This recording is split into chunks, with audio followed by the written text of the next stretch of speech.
The rules of overtime are pretty well known now. But first things first, you got to flip the coin to go through the procedure. And the two teams, and it's Maurice Claret holding court on the sideline right now. How about that punt return by Roscoe Parrish, 50 yards to set up absolutely the receivers with that. Here are your rules. You have no sudden death.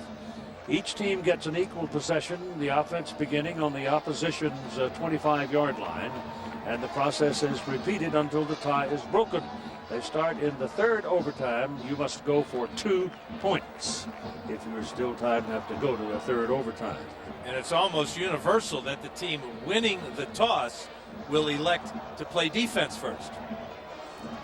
That way they know what they've got to do when they get the ball back.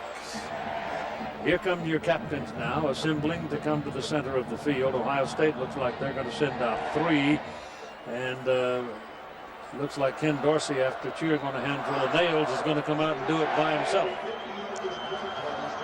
And the Buckeyes have not been terribly used to overtime games in their history. And this is the first time that we have had an overtime game in the Bowl Championship Series. Miami doesn't have a whole lot of it. In fact, college football teams, generally speaking, don't have a whole lot of time in overtime games. But we had one three-time overtime. Here's Randy Crystal.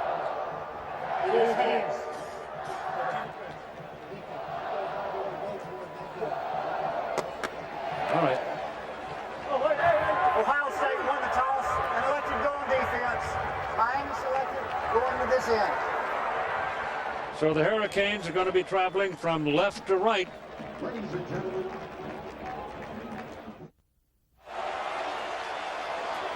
Here we go to overtime. 17-17 tie. Back early in the ball game in the first quarter, there was this. First time Ohio State threatened. They elected on 4th and 1 to go for a fake field goal with punter Andy Groom. He came up a half-yard short and no points.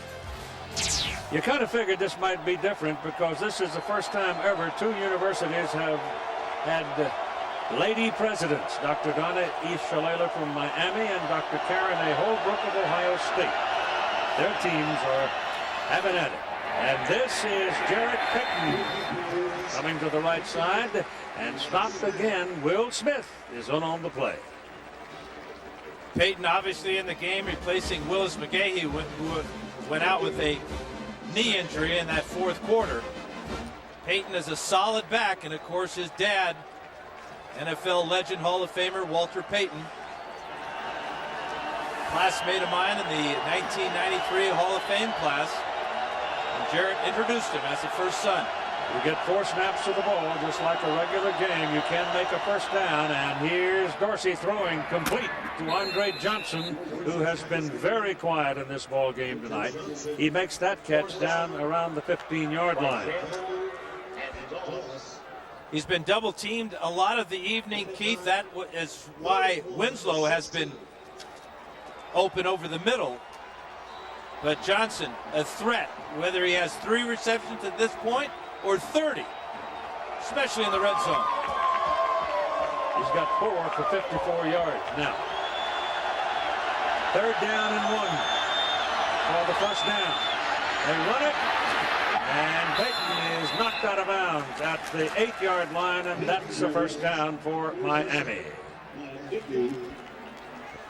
So now they've got a 1st and goal from about the 8-yard line. Quatrine Hill, number 23, with the lead block there, as well as Eric Winston, the true freshman. I love Eric Winston's nickname, Keith. He's 6'7", 270, and his teammates have nicknamed him Neanderthal. I wonder why.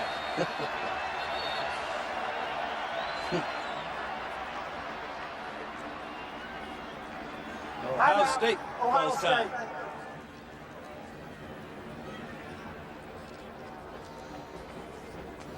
A touchdown in your electing to go to defense and giving up a touchdown, pretty tough.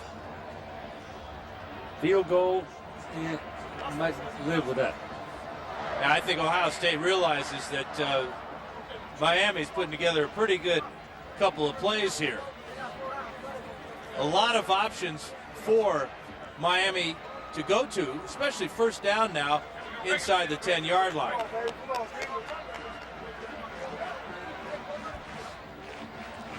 The first of the BCS Championship Series played right here as Tennessee won over Florida State. Florida State won the next year in the Sugar Bowl, Oklahoma in the Orange Bowl, and Miami last year in the Rose Bowl. And they won handily in the Rose Bowl against Nebraska. But they've had to fight for their life tonight against these Ohio State Buckeyes. It looks like Miami wants to grind things out. Both tight ends are in the game, and only one wide receiver. Of course, that one wide receiver is pretty good, Andre Johnson.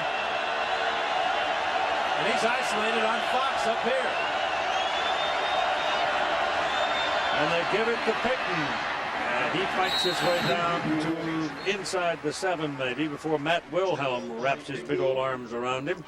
You know who's holding his breath right now? A man named Cooper, who recruited a lot of these Ohio State Buckeyes that are down there on that field. Yeah, 18 of the 22 starters. John Cooper. John Cooper's fingerprints all over it. Yep. Hi, John. There's a few other people holding their breath, too. Well, yeah, several million. But Cooper is directly involved. It's a multiple choice question. Ball is at the 7. We're at second down and goal. Dorsey throws to the end zone. Touchdown.